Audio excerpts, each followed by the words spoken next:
algumas possibilidades de sair. Infelizmente, ou infelizmente não é infelizmente, felizmente para mim, exatamente. eu fui sempre delegando essas decisões para mais tarde, sobretudo porque ainda tinha, não direi a meu cargo, mas como era o único filho que vivia em casa com os meus pais, eu nunca os quis deixar sozinhos. E fui protelando um pouco essa decisão. Tive convites do Juventude, tive convites do Campo Maiorense, inclusive o Setúbal chegou a ir a Beja para podermos ir fazer treinos de observação a Setúbal, mas eu fui sempre negando essa possibilidade, até ao dia em que o meu falecido pai me disse que eu tinha que construir a minha vida e tinha que seguir o meu caminho. E parece-me que foi esse o momento do empurrão final. Entretanto aparece o Elvas e pronto, e juntou-se o útil ao agradável, fui para Elvas, fizemos 2 campanhas muito boas, quer a nível do campeonato, particularmente no segundo ano, onde fizemos 3º lugar, suponho, na nossa série, perdemos apenas para o Covilhã, que acabou por subir divisão. Fizemos também uma campanha muito boa a nível da Taça de Portugal, que nos deu também uma extrema visibilidade a todo o grupo, à equipa e particularmente aos jogadores. A Taça de Portugal também proporciona esse tipo de situações. E isso motivou, de alguma maneira, o interesse de outros clubes. Lembro-me que quando apareceu o Boa Vista já havia fortes possibilidades de eu ingressar no União da Madeira e naturalmente até continuar por Elvas, que no ano seguinte, após eu ter saído, acabou por subir divisão à primeira divisão. Portanto, foi tudo isso que se foi conjugando, mas foi sem dúvida nenhuma em Elvas que se deu aquele clique e aquela possibilidade de eu encarar o futebol como uma verdadeira profissão e fazer tudo naturalmente para estar ao meu melhor nível e seguir o mais alto que pudesse em termos de carreira, obviamente. Claro, e é precisamente aí, depois dessas 2 campanhas fantásticas do Elvas na altura, que em 84 surge o salto, digamos assim, como o Mister estava a dizer, surge o salto, entre várias possibilidades que tinha, agarrou a possibilidade do Boa Vista, um Boa Vista europeu na altura do Mister João Alves. Antes de mais, como é que acontece? Eu aqui coloco 2 questões. Como é que chega este interesse do Boa Vista para levar o Mister Agatão para o Porto e como é que foi a sua adaptação? Porque lá está, pela primeira vez, acabou de ser a primeira vez, entre aspas, que saiu da sua zona de conforto, ou seja, deixou o Alentejo e foi até ao Porto, uma cidade enorme, ou seja, tudo diferente certamente do que estava habituado, tanto em Elvas como em Beja, não? É verdade. Isto na altura havia 2 equipas de arbitragem a apitar na primeira divisão, uma encabeçada por Rosa Santos e a outra pelo Veiga Trigo.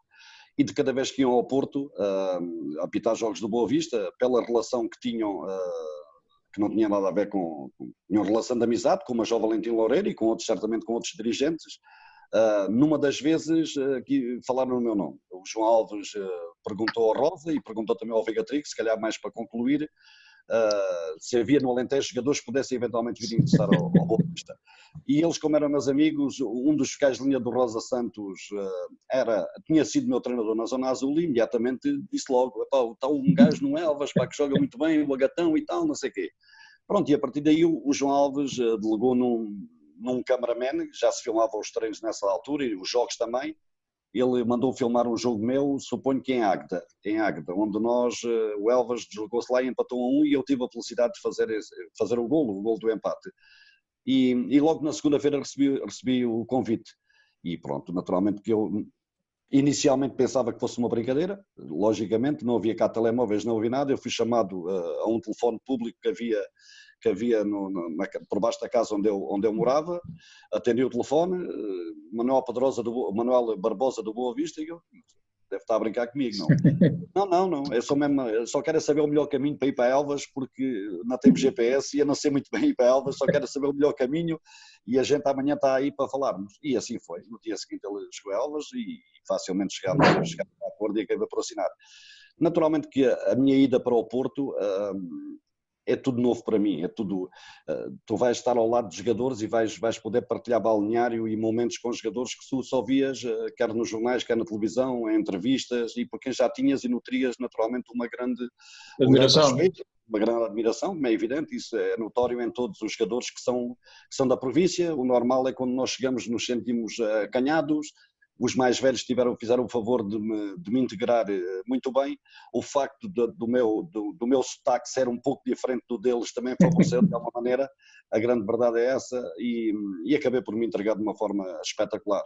Quando a bola começou a rolar, vieram também ao de cima os dotes que cada um tem, obviamente, e eles começaram, como colegas que eram, apreciamos uns aos outros, avaliamos o potencial de cada um dos nossos potenciais adversários, entre aspas, daqueles concorrentes que temos na equipa, como é normal. Claro.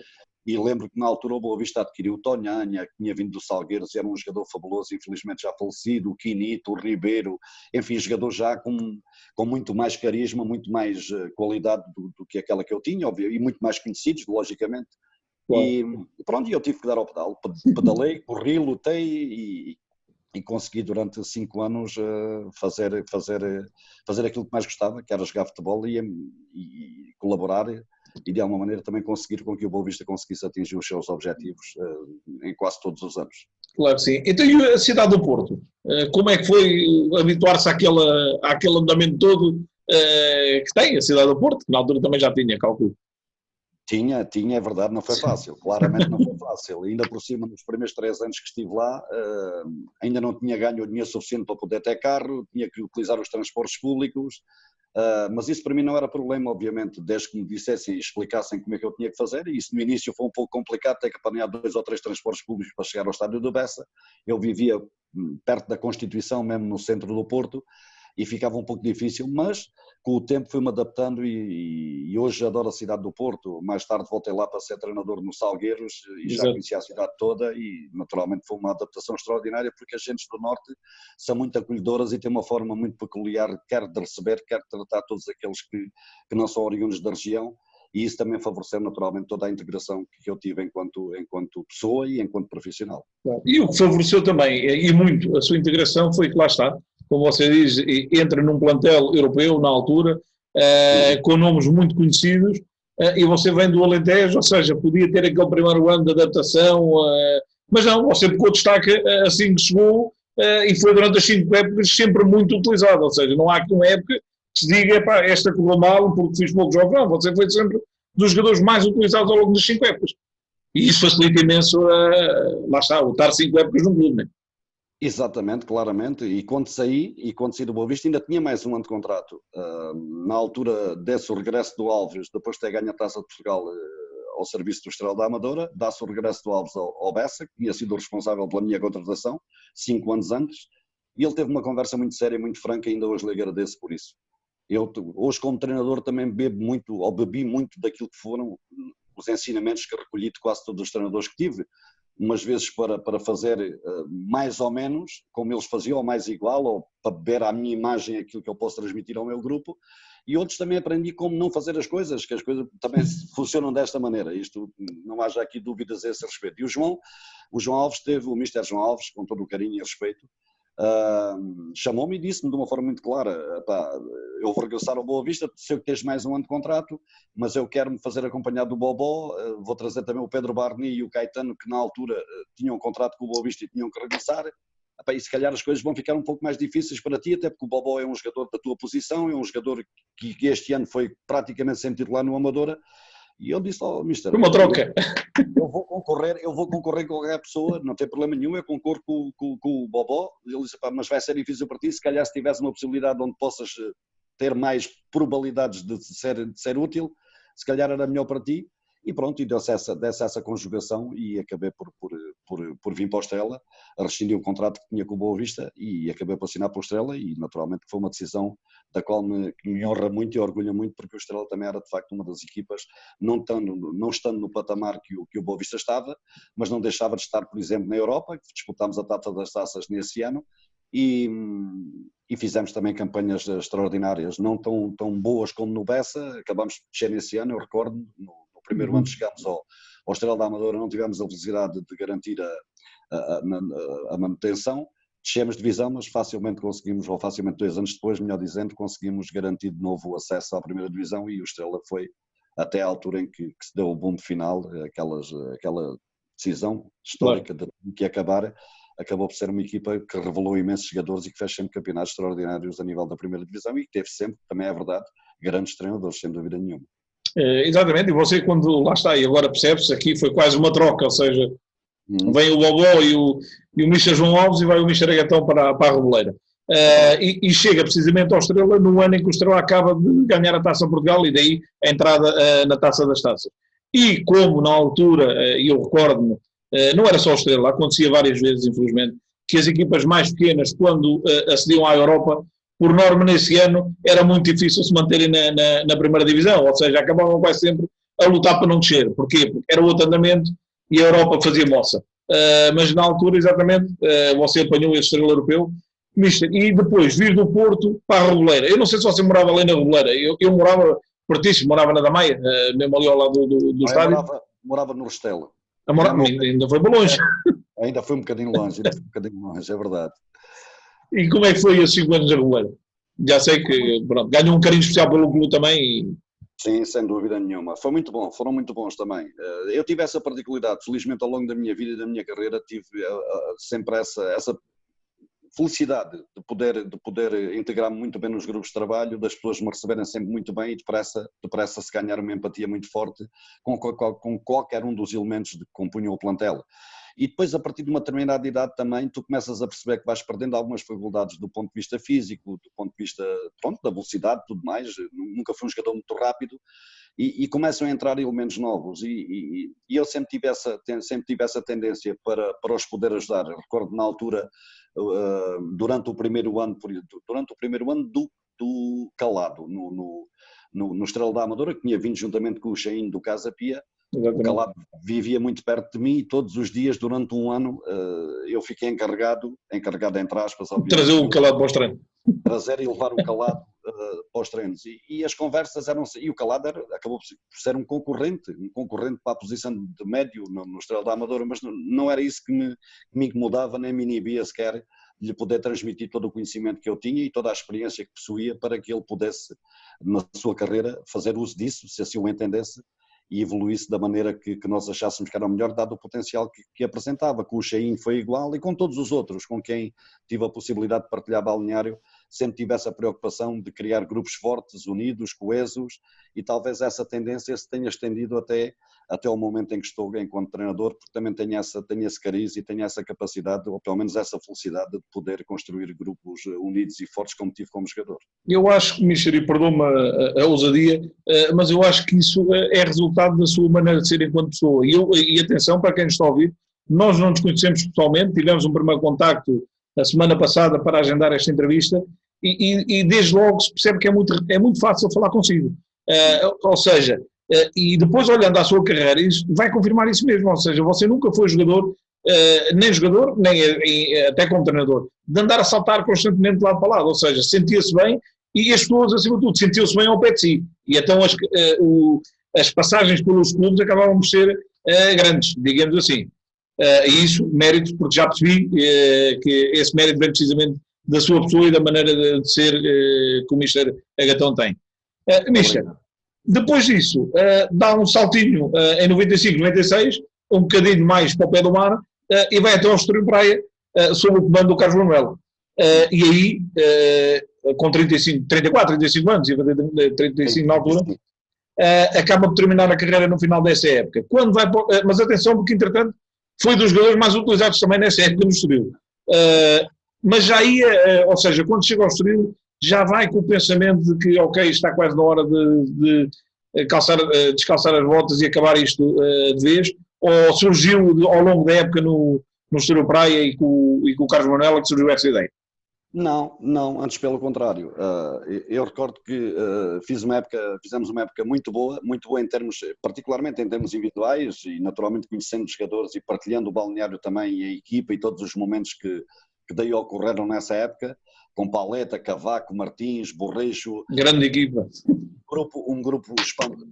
Talvez tenha sido o melhor balneário da minha vida, sinceramente pela partilha que havia, pela empatia, por tudo aquilo que dizia, e tivemos um grupo, para além do grupo, tivemos um ano extraordinariamente difícil, chegámos até 4 e 5 meses de salários em atraso, e quem não tivesse o seu pezinho de meia já, que felizmente naquela altura era possível fazer algum pé de meia, naturalmente passámos todos por grandes dificuldades, e eu recordo-me uma história muito engraçada que talvez eu possa partilhar. Claro que sim, sim. Porque envolve uma pessoa que acabou de fazer uma carreira gigantesca, como foi o caso do Paleta. O Paleta foi o único, naquele ano, exceção feita acho que um ano, nem sei se chegou a um ano, em que teve nos juvenis do Porto, foi o primeiro clube no continente que ele teve, foi precisamente no Estoril, e daí fez a carreira que acabou de fazer, seguindo depois para o Salamanca. Mas antes disso acontecer, o Paletta passou ali por momentos muito complicados, como todos nós, não recebendo, não tendo capacidade para chegar ao final de cada mês e podemos fazer as nossas coisas, comprarmos as nossas coisas porque não havia dinheiro. O Paletta começou, a partir de determinada altura, começou a ponderar seriamente a regressar à Ilha de São Miguel, de onde tinha saído e onde era um jogador naturalmente bem pago, com potencial e com toda a capacidade. E foram todos os colegas, todos aqueles que tinham capacidade e possibilidade de poder contribuir, fizemos de uma forma franca, aberta, disponível, uma empatia que se criou e impedimos de alguma maneira que o Paletta pudesse regressar à Ilha de São Miguel, porque de alguma maneira também estávamos a perceber que era uma frustração tremenda nós não só perdermos um colega com a qualidade dele, que era o nosso melhor marcador, mas também vermos que as possibilidades que ele teria de seguir uma carreira, dada a qualidade que apresentava, também se podiam desvanecer, porque regressando, se calhar, já ninguém mais se lembrava dele, claro. Naquela altura não havia este tipo de visibilidade e acabámos com a nossa contribuição e com a nossa decisão de impedir que o Paletta regressasse e pudesse depois, a partir daí, fruto naturalmente do seu valor e da sua capacidade, seguir para o Salamanca e fazer a carreira toda que fez. Isto é só um momento que serve muito bem para ilustrar tudo o que era a grande capacidade que o Nuno Abreu, se nos está a ouvir, certamente se lembra disso. O Martins também um capitão fabuloso, um jogador espetacular, mas um grupo, sobretudo um grupo com uma empatia e uma qualidade humana fora do vulgar, que eu não tenho dúvidas nenhumas em reconhecer como um dos melhores que tive, se não mesmo o melhor. Então, e quando é que surge depois esta coisa de... Falta essa parte. Não, o Carlos convidou-me para ser seu jogador, eu aceitei, fiz a época toda e no final da época, sensivelmente a 2 jogos do fim, acho que fomos jogar a Espinho, até perdemos, e ele antes do jogo disse-me que, em modo assim de segredo, disse-me que ia ter uma reunião com o Zé António Linhares, o falecido Zé António Linhares, um grande presidente também, que ia ter um jantar com ele, o Salgueiros tinha perdido o treinador, o Mário Reis tinha saído e que provavelmente o Carlos poderia ser uma hipótese. Aquilo passou, quando regressámos para Lisboa, no mesmo autocarro, ele dirigiu-se a mim e disse-me, olha, Chico, cheguei a acordo com os Salgueiros, vou ser apresentado na quarta-feira, que era no meio da semana, e eu disse, parabéns, Carlos, espetáculo, fico muito feliz por ti. E ele disse, agora só tenho aqui um problema, é que eu disse que tu eras o meio adjunto. Eu lhe garanto que nunca tivemos a mínima conversa a esse respeito, não falámos rigorosamente nada a esse respeito, foi naquele momento que ele me disse, está aqui um problema. Eu disse que tu eras o adjunto, agora tu tens amanhã e terça-feira para decidir, na quarta-feira temos de estar no Porto para ser apresentados. Pensa, vê, eu já tinha tudo praticamente certo para regressar a Beja. O Desportivo de Beja tinha subido à segunda Liga e era uma boa oportunidade para eu fechar a minha carreira, depois de 30 jogos no Estoril, chegar a Beja com algum arcabouço, com algum estatuto, poderia ser também para mim um final de carreira de acordo com aquilo que eu sempre ambicionei, que era acabar no meu clube de coração. Mas dado o convite que me foi feito, naturalmente não podia rejeitá-lo e acabei por acompanhar o Carlos e a partir daí seguimos durante 7 anos a formar a equipa técnica. Era aí que eu ia chegar agora a seguir, que é precisamente isso, ou seja, você de forma abrupta, digamos assim, termina a carreira de jogador aos 35 anos e eu calculei que tivesse o Carlos Manuel tido aqui um papel decisivo nesta situação e você junta-se ao Carlos Manuel no Salgueiros, ou seja, logo na época seguinte, você nem parou, nem teve aquele descanso de jogador-treinador, junta-se ao Carlos Manuel e são 7 épocas seguidas como adjunto do Carlos Manuel. Passou pelo Sporting de Portugal, pelo Braga, Campo Meirense, voltou ao Salgueiros mais tarde outra vez, depois Santa Clara. Eu diria que nesta altura, sim, você tinha sempre a mala pronta para arrancar. Ao contrário, enquanto jogador, nestes 7 anos você estava sempre pronto para ir para qualquer lado, mister. É verdade. No Salgueiros fizemos uma campanha espetacular.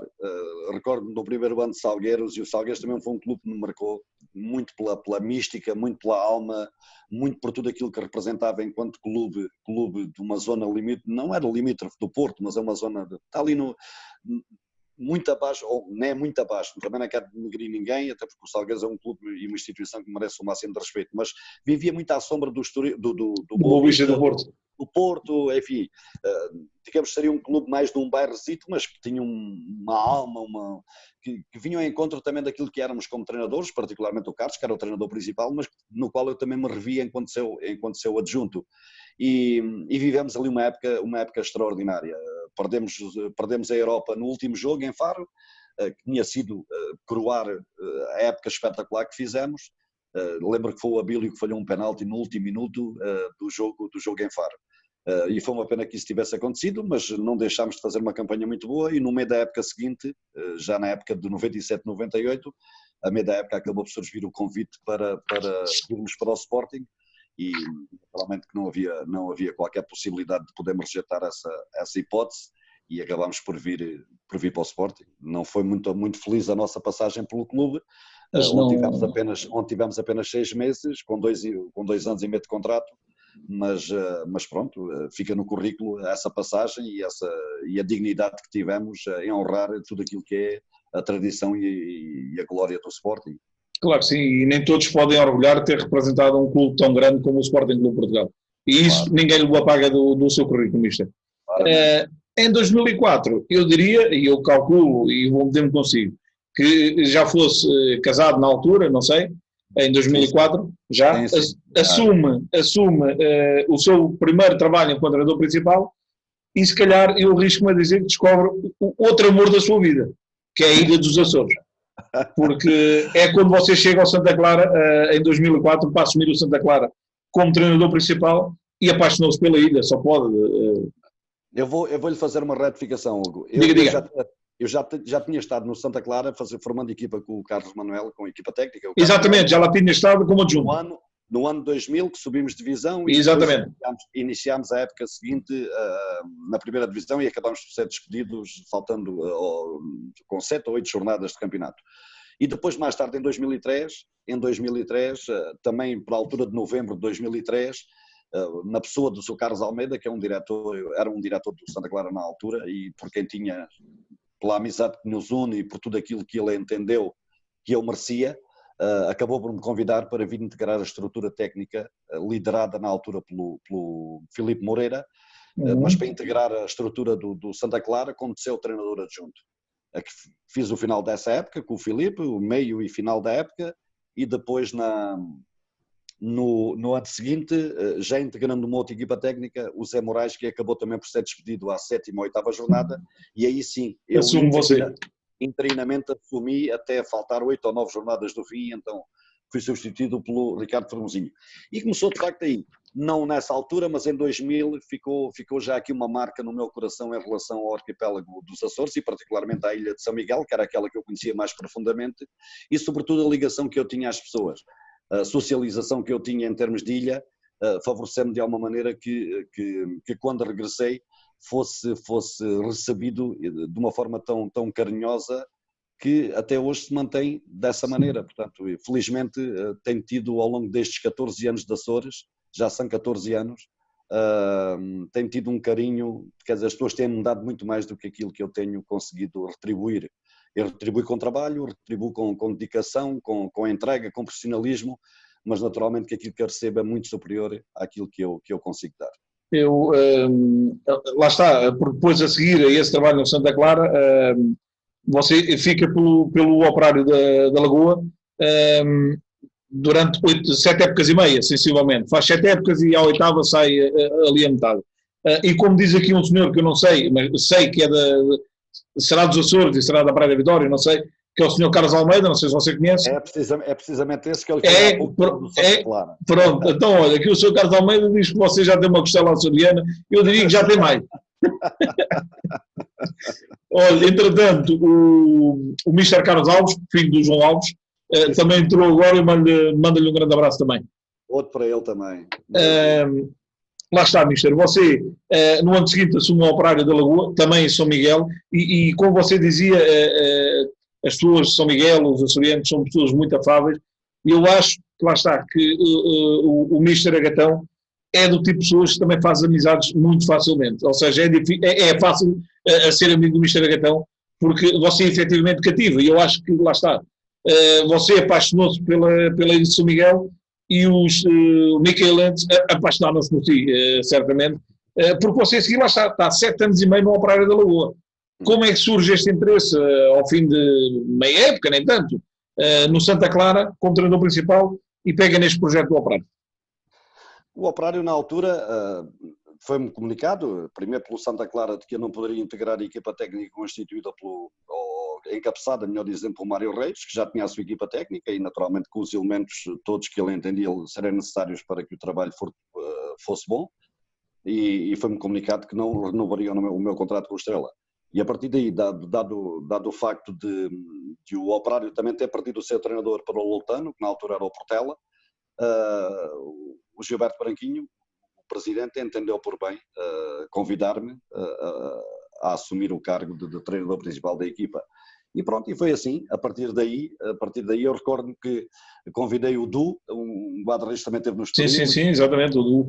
Esteve no Sporting, fez toda a sua formação, convidou para treinador de guarda-redes, e há um dado curioso, que entramos àquela porta, ainda hoje falamos, ele está em Inglaterra e de vez em quando mete conversinha comigo aqui no Facebook e diz-me, mister, quando a primeira vez entramos no Operário e ao portão e tu me disseste, prepara-te, vamos passar aqui muitos anos, tu estavas mesmo a falar a sério.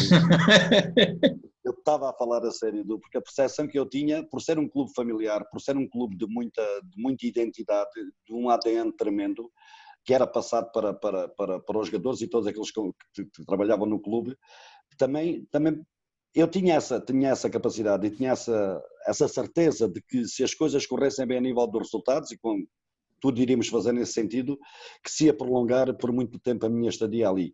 E acabou por acontecer. Durante 7 anos e meio fizemos ali um bom trabalho, lançámos jogadores, boas épocas, conseguimos sempre alcançar os objetivos do clube e criámos naturalmente uma grande empatia entre as pessoas, e o facto do Gilberto Branquinho ser o presidente durante esses anos todos também contribuiu decisivamente para que eu pudesse ficar tantos anos à frente de uma equipa.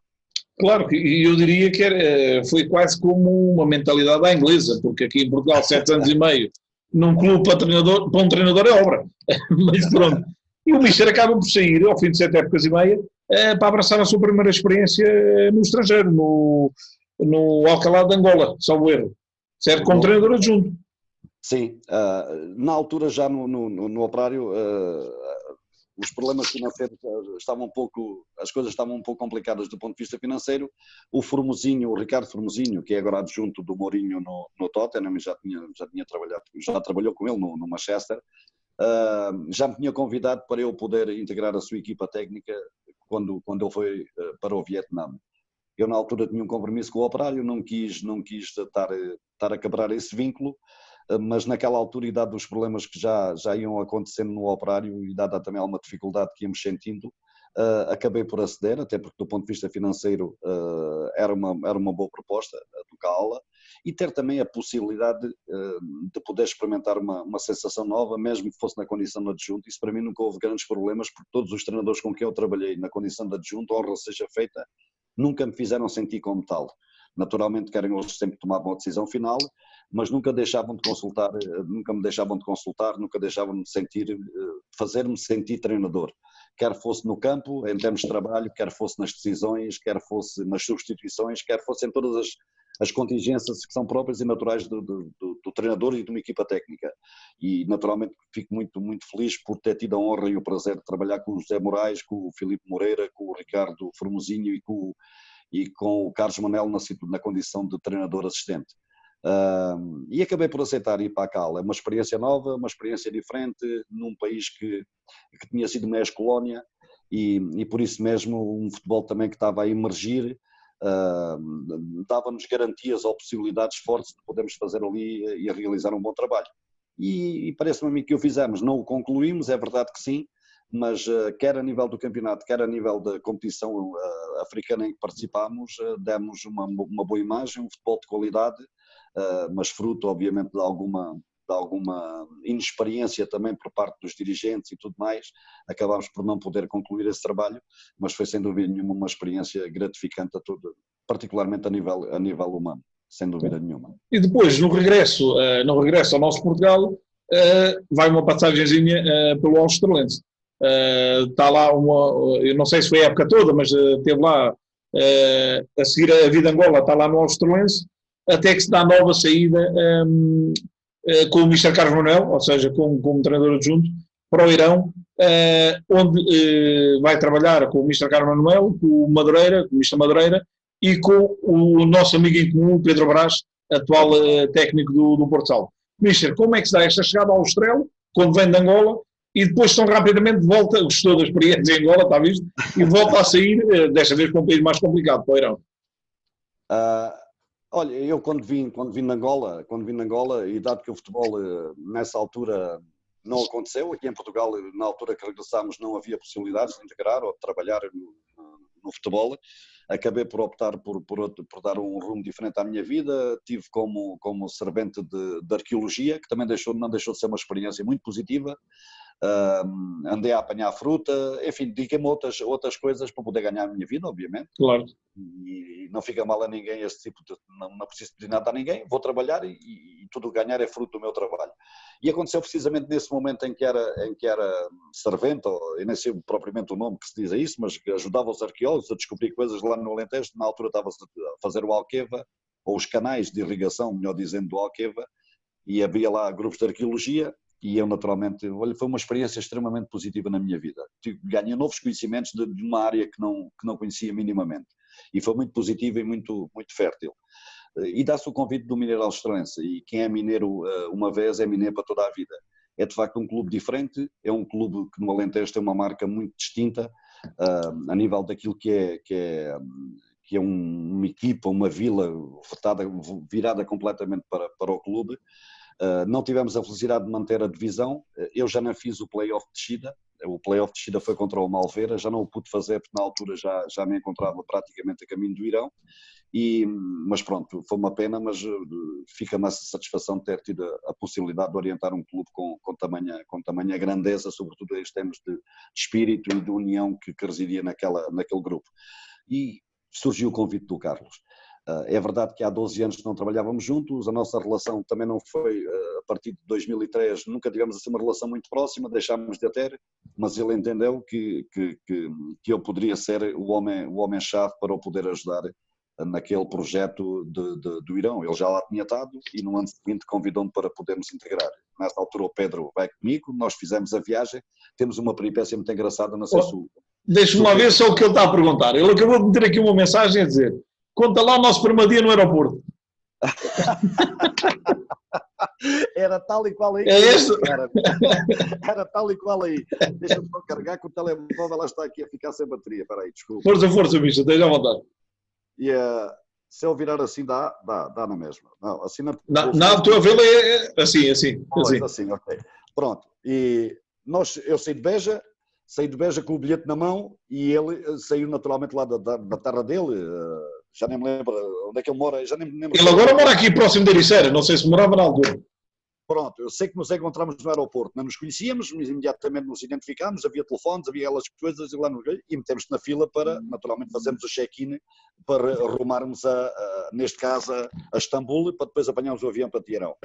Aí nós estivemos ali na bicha, na fila, melhor dizendo, falando, aquelas coisas todas, as expectativas que se iam criar com o novo desafio. E quando chegou a nossa vez de fazer check-in, a rapariga, quando recebeu o bilhete, olhou e disse: vocês desculpem lá, mas o vosso voo é só amanhã. Como é que é? Desculpe lá. Não pode ser. Não pode ser, de facto. O bilhete, nenhum de nós, nem da nossa família, notou que, de facto, o voo era para o dia seguinte. Pronto, lá tive que ficar em casa dele aí na Ericeira, e no dia seguinte lá conseguimos de facto, viajar, mas foi uma peripécia extraordinária. A pressa era muita, não? Nós queríamos ir tanto que até nos apresentámos muito mais cedo no aeroporto. E depois está lá essa época. Eu calculo que no Irão, eu já falei algumas vezes isso com o Pedro, calculo que no Irão vocês tenham histórias do Arco da Velha para contar, não é? Porque efetivamente é tudo diferente, é uma cultura diferente, é tudo diferente, não é?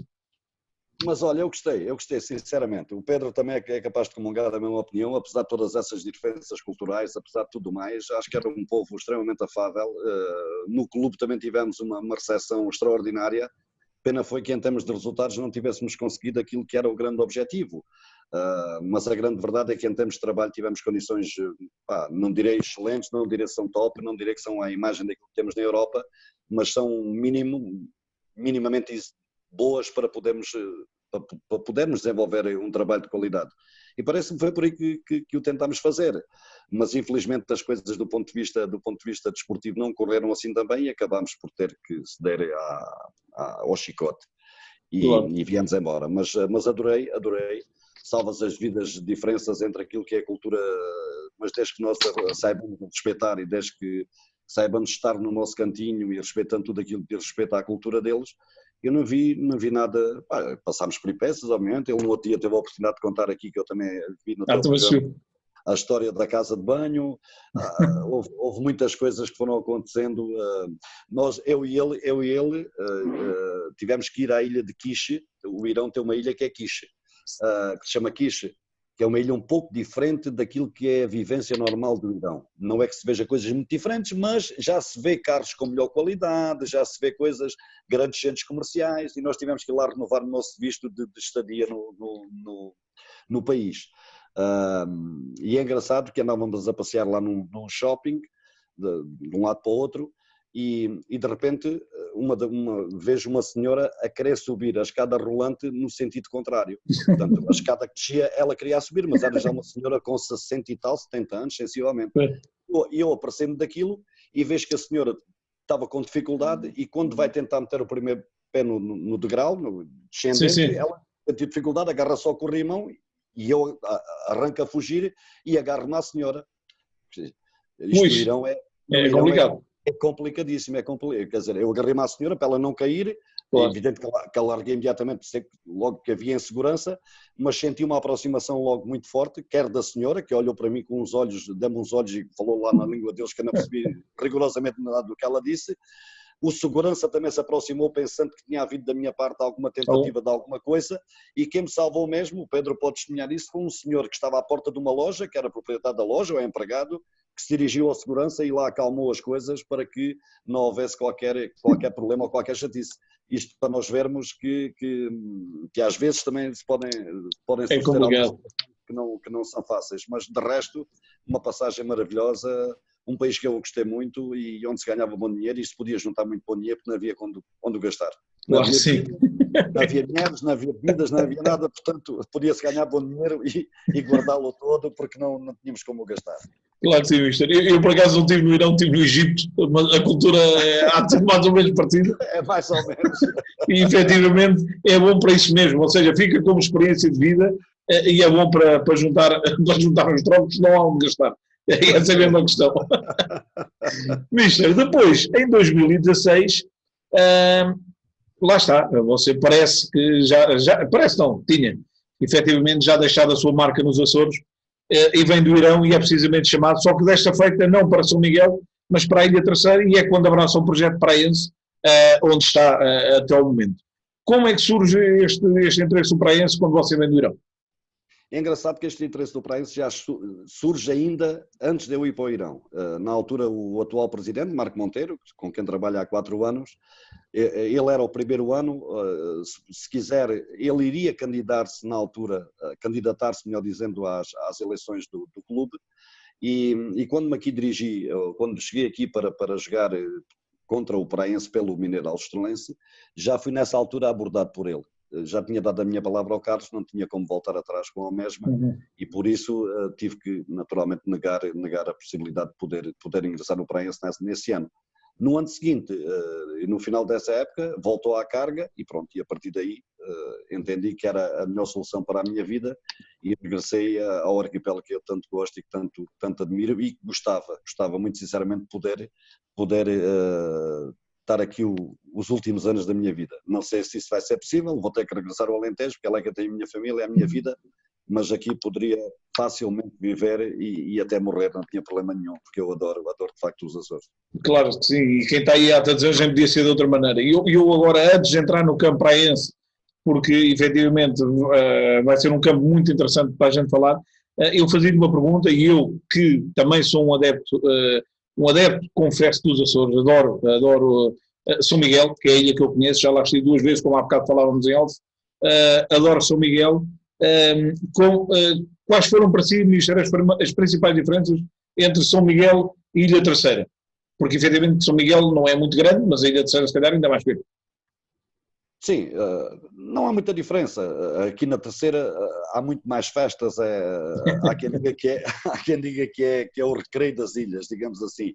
Mas em termos de povo, em termos de cultura, em termos disso tudo, não há grandes diferenças. Nem tampouco eu gostaria muito de entrar por esse campo, porque poderia ferir suscetibilidades, e não me parece que seja essa, de facto, a natureza das pessoas. Há uma rivalidade grande entre as ilhas, isso é indesmentível. Entre a Ilha Terceira e São Miguel há, de facto, uma grande rivalidade. Se quiser posso lhe dizer que o açoriano de São Miguel é uma pessoa mais fechada. É uma pessoa tipo o alentejano, é muito mais fechado, numa primeira análise mete mais algumas reservas antes de nos conhecer, mas depois de nos conhecer, depois de lidar connosco, despe a camisa, faz tudo, que não tem problema nenhum e é amigo para a vida. Aqui na Terceira são muito mais receptivos, abrem muito mais os braços, são muito mais receptivos, talvez pelo facto de viverem muito em festa permanente, as touradas à corda, tudo mais.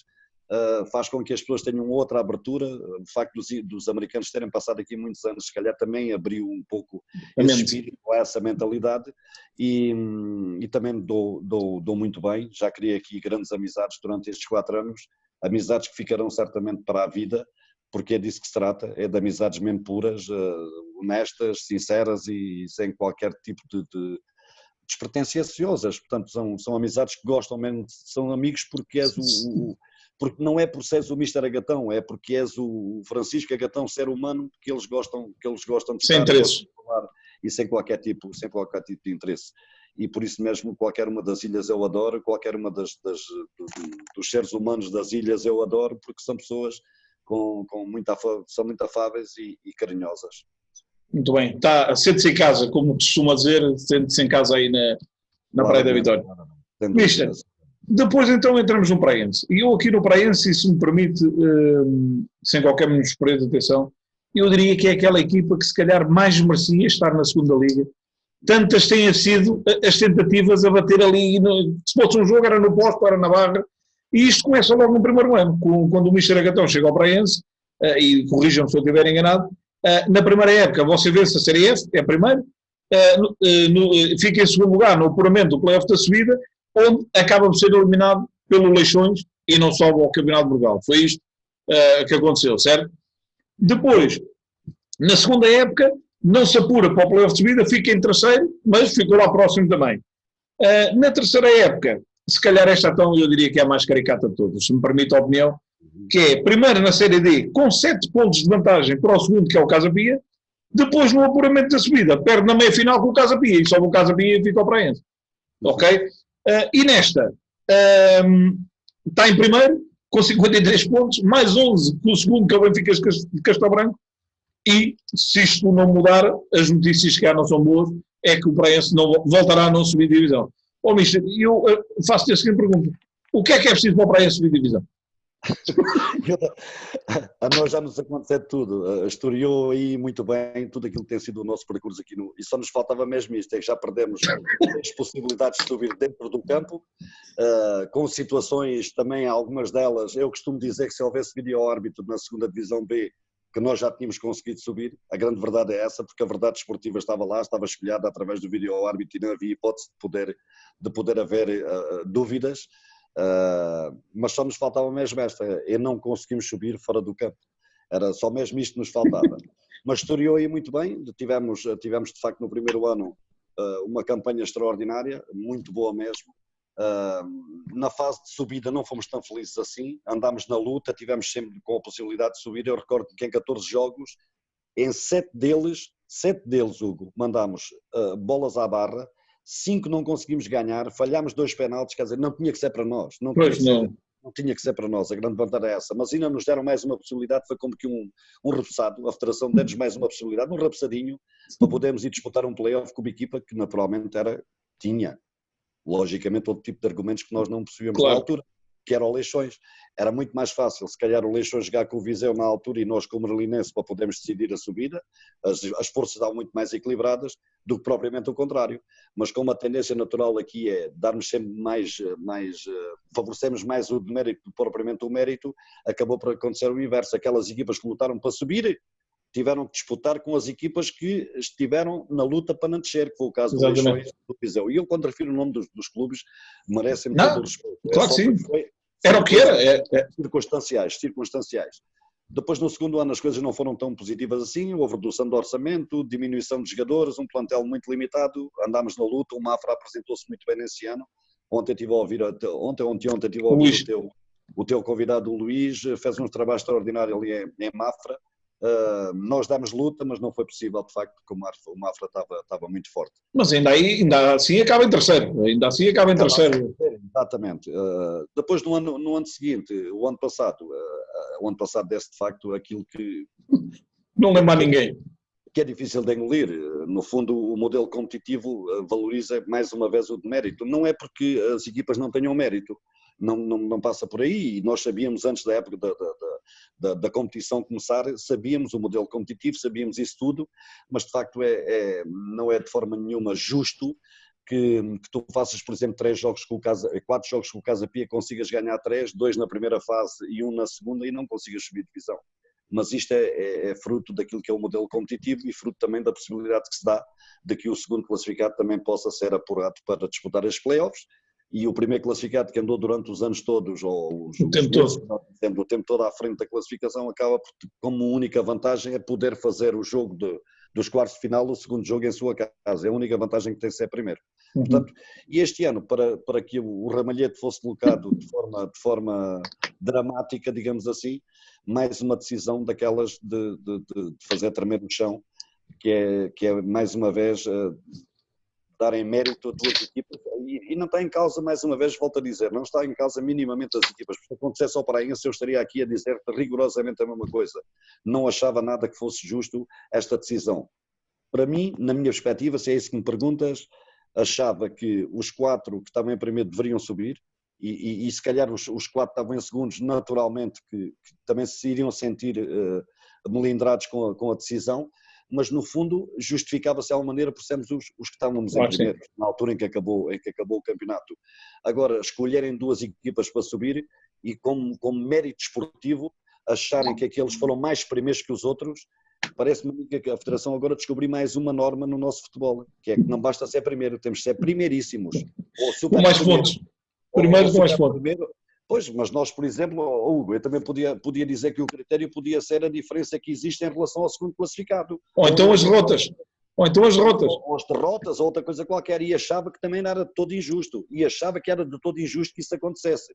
Ou não subia ninguém e toda a gente comia pela mesma tabela, ou de facto os primeiros tinham que ter outro tipo de compensação pelo trabalho que desenvolveram até à altura em que a prova foi cancelada.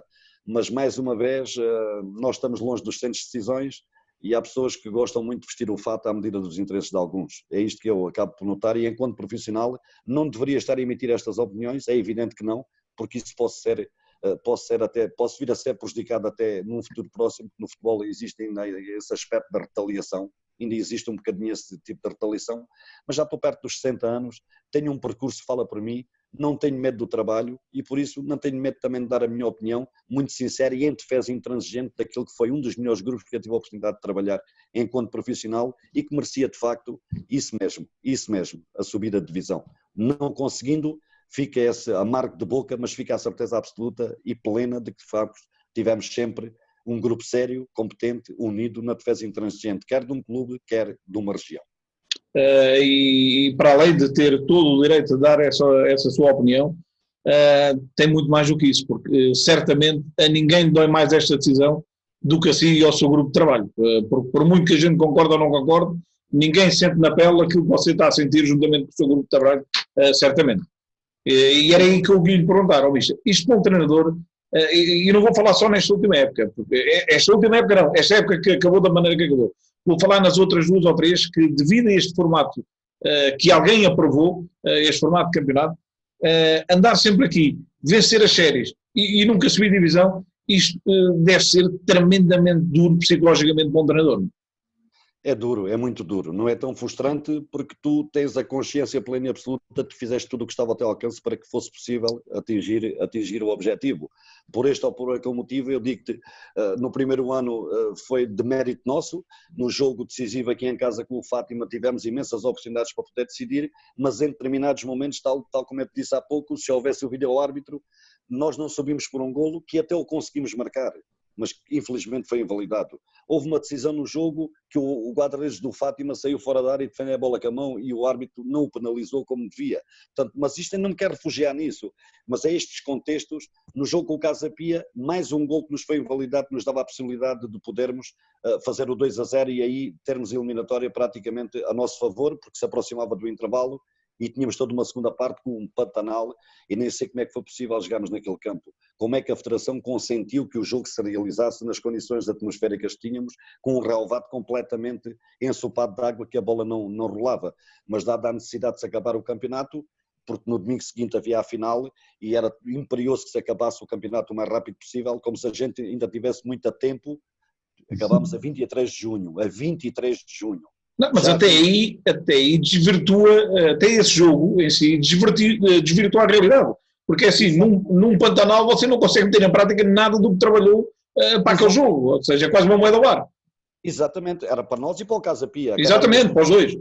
Acabaram eles por ser mais felizes e acabaram por subir divisão. Nós ganhando, como te disse há pouco, em 4, ganhando 3, mas no jogo decisivo ou no jogo mais importante, acabámos por não ter a felicidade de poder subir.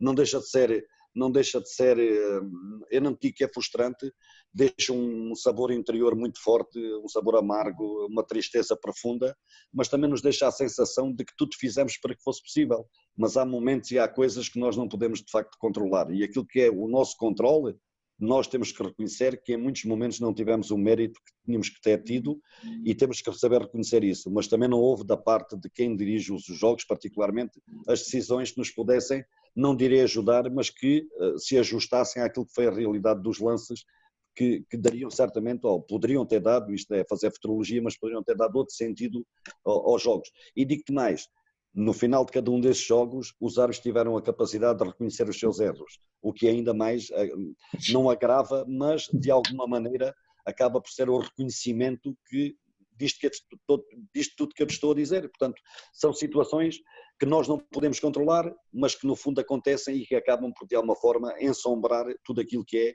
a carreira de um treinador e de uma equipa e de uma região, porque nós não nos podemos esquecer que estamos aqui em defesa de uma região.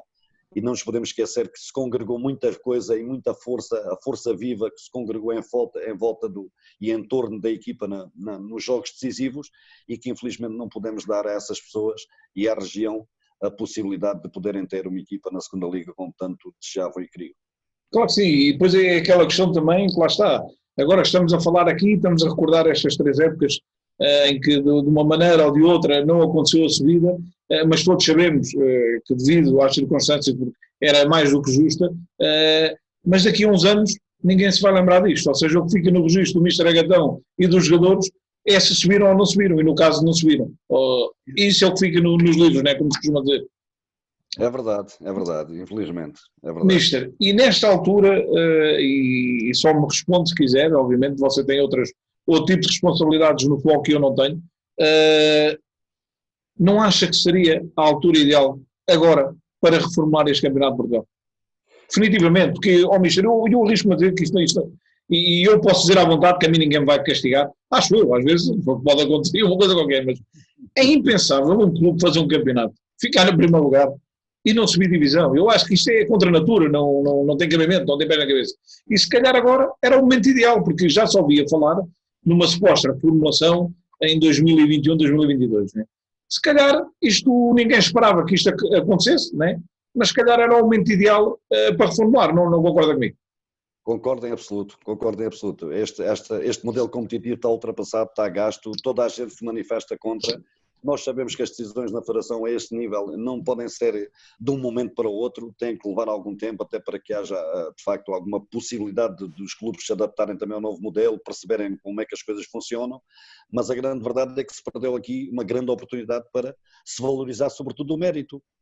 porque se nós criarmos, como está previsto, virá a acontecer, a divisão de elite, em que existem 2 séries e o primeiro de cada série sobe diretamente à segunda, nada melhor. Como era antigamente, nós vamos andar e andar, Hugo, e daqui a alguns anos, não sei se já serei treinador, se não, mas daqui a uns anos vamos voltar ao modelo que era quando eu comecei quando era jogador. 3 séries, Zona Norte, Zona Sul Zona Zona Centro, e os primeiros de cada série sobem. Os primeiros de cada série, quem está de alguma maneira a condicionar que o modelo competitivo seja alterado é sem dúvida nenhuma a Liga de Futebol Profissional, porque apenas pretende que duas equipas desta série ou desta divisão subam. Essa é que é a grande verdade. Os doutores, os ricos, os que têm mais capacidade, não querem lá mais ninguém e só querem mesmo 2, não querem mais do que isso, é 2. E pronto, e nós temos que andar aqui no futebol dos pobres, mas com uma dignidade e uma seriedade que se calhar muitos dos ricos não têm. Exatamente. Mas a questão é mesmo essa, é que lá está, só pode ser, porque isto é mesmo assim, o futebol atualmente, e eu acho que, embora agora vá sofrer um dano significativo, mas o futebol cada vez mais é uma indústria, e as indústrias servem para gerar dinheiro, e todos sabemos que quando há dinheiro envolvido, há decisões que ninguém as entende, mas diz que essas decisões venham a gerar mais dinheiro, tanto melhor para eles.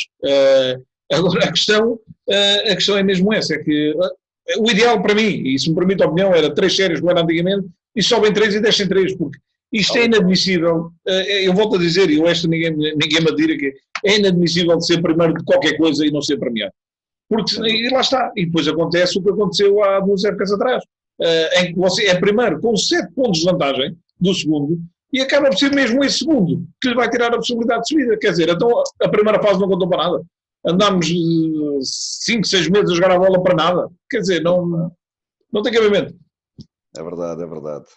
Mister, e agora, o futuro isto, como eu costumo dizer, muita água ainda vai correr debaixo da ponte por causa desta situação, porque isto é cada dia sai uma notícia nova, porque assim, agora saiu a notícia da Federação Portuguesa de Futebol convidar o Vizela e o Arouca a subirem à segunda liga. Obviamente, e no seu pleno direito, os 6 clubes, FAF, Lusitano de Lourosa, Praense, Benfica de Castelo Branco, Olhanense e Real, obviamente não ficaram sossegados, e sentiram-se injustiçados, e quem não sente não é filho de boa gente, como costuma dizer, e já estão a tomar medidas, e estão a tomar medidas, já saiu um comunicado conjunto.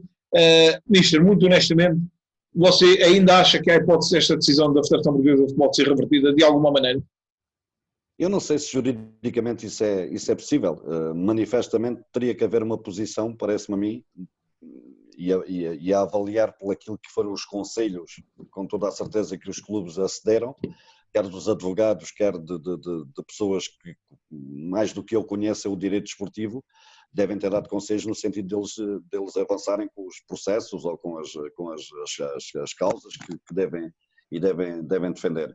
Porque, no fundo, nós fomos informados variedíssimas vezes que nos tínhamos que manter em preparação, porque o play-off ia ser disputado. Era aí que eu ia chegar a seguir, porque, e o Mister vai-me confirmar se é verdade ou não, correu a informação, e eu obviamente não recebi de fonte oficial, mas recebi de várias fontes que acaba, porque como se diz, muitas vezes uma mentira, às vezes torna-se verdade, não é? E eu recebi várias vezes essa mesma informação, que os clubes estavam a receber indicações, os 8 clubes, para manterem o seu plantel alerta, para não mandar ninguém de férias, porque se ia disputar um play-off a 8, à partida, eu cheguei a ouvir que seria na cidade do futebol, ali fechadinhos, com quartos final, meios finais e final. É verdade que os clubes receberam essa informação? Olha, a mim ninguém me comunicou, nem era a mim, naturalmente. Claro, ou ao clube. Tinham que fazer diretamente ao seu presidente, e o intercâmbio que havia nas comunicações que tínhamos eram precisamente nesse sentido. Íamos falando com outros treinadores de outros clubes que estavam envolvidos também na situação, e todos eles confirmavam que éramos mantidos, não diria que nos obrigassem, mas que nos sugeriam que nos mantivéssemos em atividade e a fazer o plano diário com os atletas para que pudéssemos estar minimamente preparados, porque o play-off iria de facto realizar-se na cidade do futebol. Provavelmente seria apenas um jogo para decidir as meias finais e um jogo para decidir os clubes que iriam subir divisão. Que os tivessem a felicidade de passar, só realizariam 2 jogos. Foi isso que nos foi comunicado, foi isso que o meu presidente me foi passando, foi isso que colegas de profissão me foram dizendo, e foi para isso que nós nos preparámos de alguma maneira. É evidente para mim, era mais difícil, porque parte do meu grupo, ou metade do meu grupo, os naturais do continente imediatamente saíram daqui, aqui apenas ficaram os residentes e os jogadores estrangeiros e mais os treinadores. Teria certamente problemas acrescidos para depois, quando regressassem à ilha, tudo mais, mas isso agora já nem vale a pena estarmos a falar nessa situação, porque no fundo a decisão foi tomada e sobretudo aquela palavra de mérito desportivo causa-nos algum engulho, porque nós também tivemos mérito. A nós não resistirem o mérito, nem a nós, nem às outras equipas, que em qualquer competição consegue ser primeiro. Ninguém nos pode tirar esse mérito. Exatamente. Podem-nos retirar da subida de divisão, nunca podem dizer que houve mais mérito desportivo do Vizela e do Arouca do que houve do Olhanense ou do Sport Clube Praense. Isso é que nunca nos podem dizer, porque estão redondamente enganados. Nós tivemos tanto mérito como eles tiveram. Eles apenas foram os eleitos e os escolhidos porque entenderam que o número de pontos era o suficiente. Imagino que o Vizela tinha 60 pontos, mas que o segundo classificado tinha 59 e que o terceiro tinha 58. Quem estava mais próximo do play-off? Nem eles sabiam. Não seríamos nós. Se o primeiro grande objetivo, deixe-me só dizer. Sim, esteja à vontade. Se o primeiro objetivo nesta competição é atingir o play-off, nós tínhamos uma vantagem em relação ao segundo classificado de 11 pontos e em relação ao terceiro de 12, manifestamente, do ponto de vista teórico, éramos a equipa que mais próximo estávamos de chegar ao play-off. Esta é que é a grande verdade. Tivemos 2 derrotas ao longo dos 25 jogos. Portanto, fomos uma equipa, não nos podem acusar a nós, não nos podem dizer, e aquilo que vem lá é mérito desportivo. A nós retiraram-nos essa possibilidade de subir, mas não podem dizer que nós não tivemos mérito desportivo. Não estamos nos centros das decisões, nem muitas vezes vestimos o fato à medida dos interesses de cada um. Vestimos o nosso fato, que é um fato de trabalho, é um fato de macaco, é um fato de alguém que gosta disto, que fez muito e que tem feito muito em prol do desporto, particularmente aqui nos Açores, que ganha aqui a sua vida, mas ganha de uma forma honesta e sincera, e procurando sempre, em cada dia que passa, valorizar tudo aquilo que é a realidade do futebol açoriano, a realidade das equipas açorianas, e orgulho-me disso. Portanto, isso não apagam da minha memória. Podem apagar a possibilidade de subir divisão, mas o trabalho, o esforço e a dedicação deste grupo de trabalho jamais o conseguiriam apagar. Claro que sim, e ainda há aqui, e você tocou agora nesse assunto, que é, ou seja, os 11 pontos de vantagem, as séries são diferentes, porque depois isto levava-nos para a questão da competitividade, entre que uma série é mais competitiva que outra. E se confirmar, porque eu volto a dizer isto, a cada dia sai uma notícia nova, mas se confirmar a subida do Arouca e do Vizela, o Arouca perdeu mais jogos que o Praense, perdeu 3. Okay? Isto basta olhar para a tabela classificativa. Por isso, isto ainda vai fazer correr muita tinta. Agora, como eu digo, e a cada dia sai uma notícia nova, e lá está, vocês foram alertados, atenção, vai haver play-off. Depois, não havia descidas da segunda liga.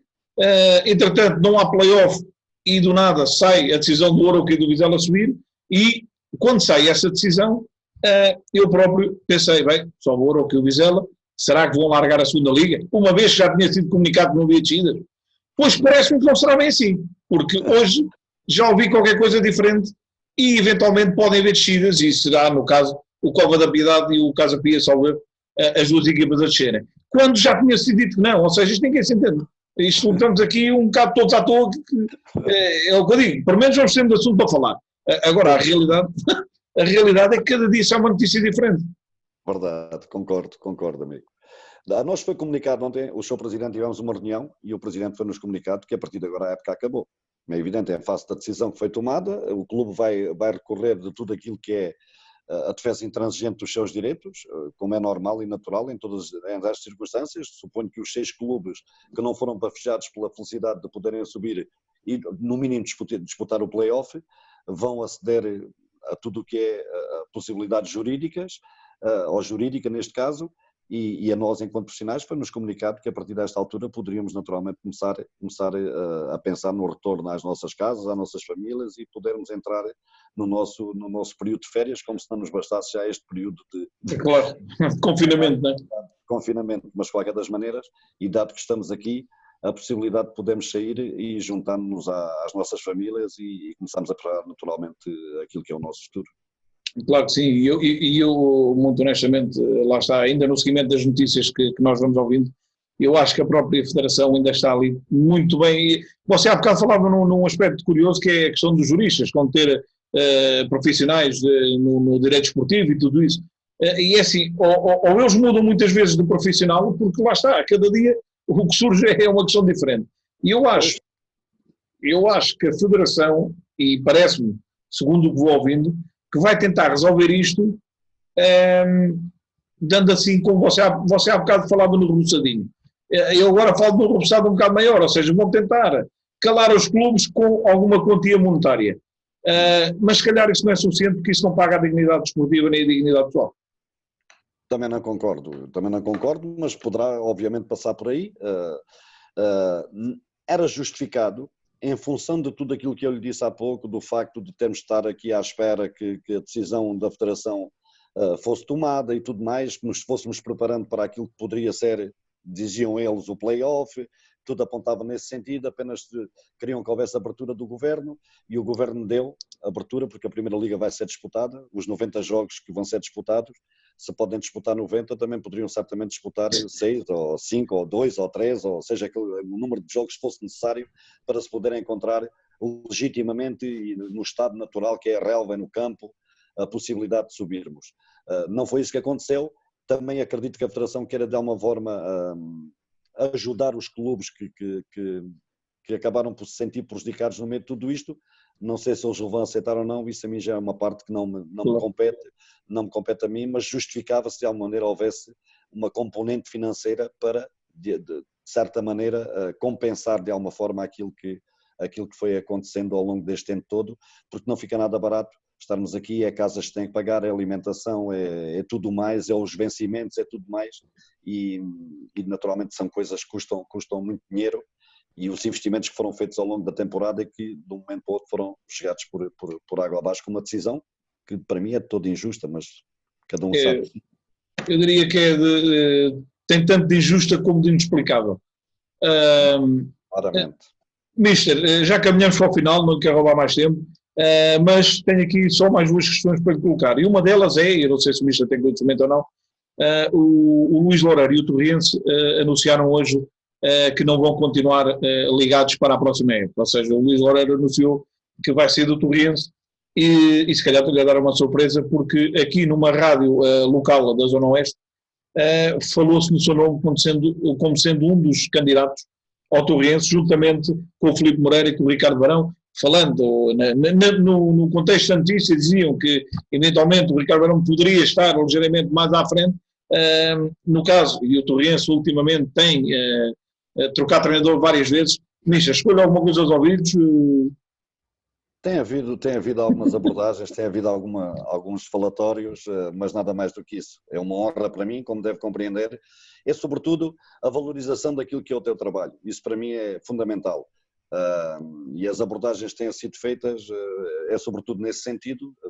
Vamos a ver, não há nada definitivo, nem eu neste momento, até esta altura tenho mais preocupado sobretudo com aquilo que é o estado do clube e tudo mais, porque tem contrato até 31 de junho com o Sport Clube Praense, vermos a nossa possibilidade até do ponto de vista financeiro, como é que vamos ser ressarcidos destes meses que faltam até ao final da época, que é perfeitamente normal e legítimo, enquanto profissionais que possamos tentar aqui qualquer coisa, nem que seja um acordo ou qualquer coisa para não perdermos tudo.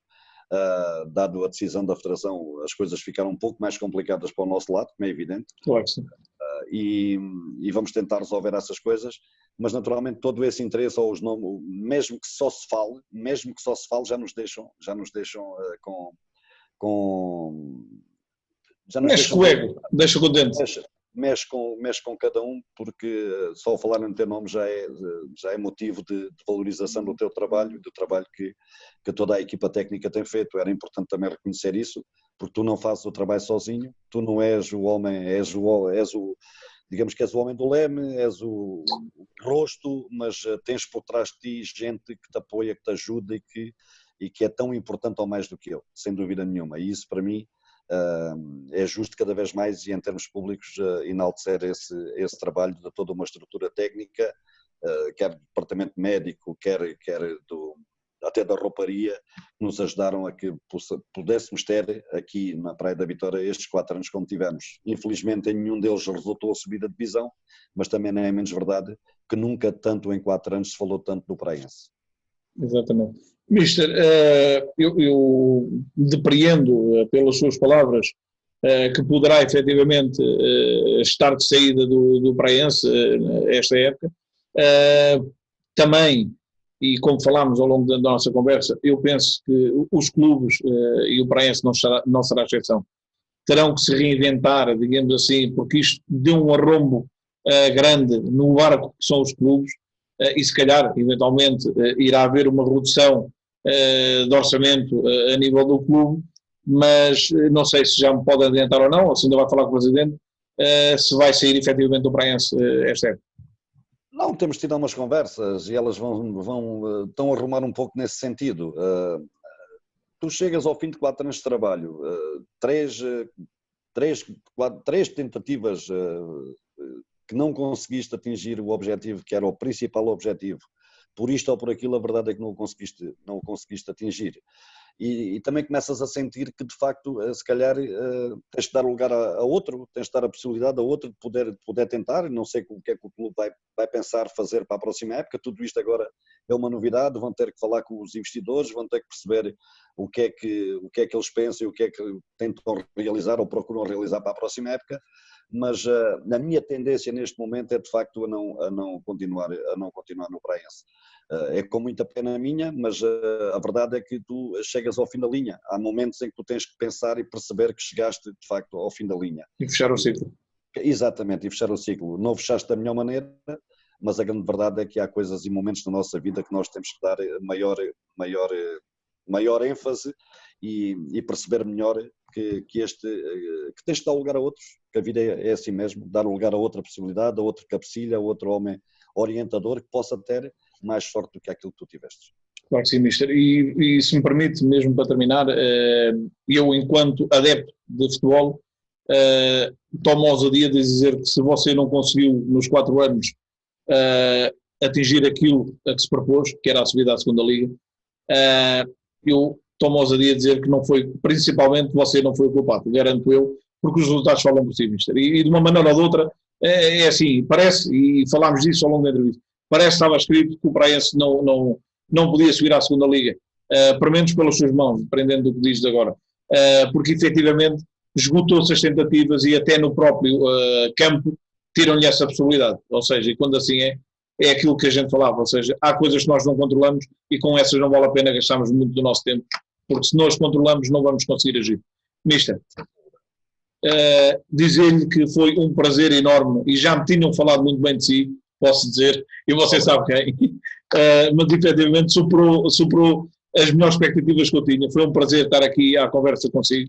Um homem que eu me habituei desde pequeno a ver jogar futebol, que construiu a carreira que construiu e que ainda assim continua a ser a pessoa que é. Misha, o meu profundo reconhecimento, um abraço e um obrigado de coração por esta hora e 20 que teve aqui à conversa connosco. Eu é que agradeço, muito obrigado pela sua atenção, muitas felicidades, vou acompanhar, já tenho acompanhado e vou continuar a acompanhar o vosso trabalho, que acho que é extraordinário e valoriza e de que maneira o futebol. E foi por isso que nós aqui tivemos, para valorizarmos o futebol, para termos uma conversa franca e aberta, e daí o meu mais sincero e profundo agradecimento e um bem-aja e continuação de muita saúde por aí. Aos nossos ouvintes, àqueles que tiveram a amabilidade e a condescendência de estar aqui deste lado a ouvir, o nosso obrigado também. Que se cuidem, que se protejam, porque a vida é para viver. Muito obrigado. Muito obrigado, Mister, e terminar dizendo que, não seria necessário, mas tenho que o dizer, que lhe desejo os maiores sucessos para o seu futuro enquanto treinador e sucessos pessoais também, seja no Praense, seja nos Açores, que é a sua segunda terra, já arrisco-me a dizer, ou seja onde tiver que ser, porque quando há qualidade, os resultados aparecem, seja em que canto do mundo for. Muito obrigado, Mister, foi um gosto e as melhores felicidades para ti. Obrigado. Ouvintes do Futebol Online, agradecer mais uma vez a vossa presença aqui esta noite, a acompanharem a minha conversa com o Mister Francisco Regatão, desejar-vos o resto de uma boa noite a todos e dizer que amanhã estarei de volta a partir das 9h30 para entrevistar o Ricardo Pinheiro, um dos membros do nosso painel residente dos programas de domingo à noite. Para quem não sabe, treinador de futebol nível 2, em clubes entre o Cajolense, Pinheiro de Louros, clubes da Associação de Futebol de Lisboa, onde também existe muita qualidade. Um bem-aja a todos e uma boa noite para todos. Boa noite, Mister. Grande abraço. Deus, boa noite. Muito obrigado. Deus, boa noite.